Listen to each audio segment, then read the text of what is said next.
उद्धव ठाकरे आणि मनोज जरांगेंमध्ये फोनवरून चर्चा। इतक्या मोठ्या संख्येने मराठे मुंबईत आल्याचं पाहून उद्धव ठाकरे अचंबित झालेत। सरकारने मागण्यांवर विचार करावा असं ठाकरे म्हणाले। जरांगेंची माहिती।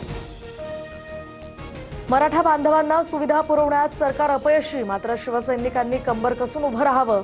मराठा बांधवांना पाणी, अन्न, शौचालय अशी सुविधा उपलब्ध करून द्यावी, उद्धव ठाकरेंचं आवाहन।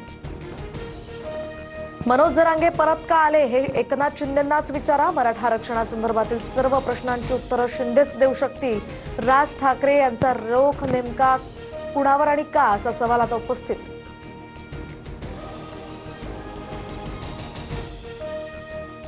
सरकारमध्ये 3 गट, फडणवीसांना अडचणीत आणण्यासाठी एकनाथ शिंदेंकडून आंदोलकांना मदत, खासदार संजय राऊतांचा दावा।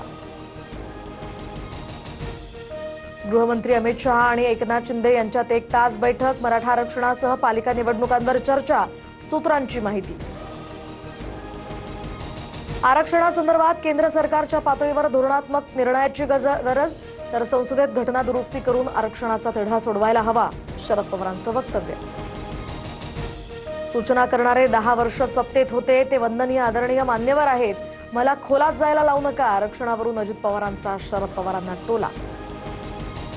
केंद्रीय गृहमंत्री अमित शहा सहकुटुंब लालबागच्या राजाच्या चरणी लीन, तर शहांच्या हस्ते बाप्पाची आरतीही संपन्न। वर्षा बंगल्यावर बाप्पाची आरती संपन्न, मुख्यमंत्री फडणवीसांसह उपमुख्यमंत्री शिंदेही उपस्थित।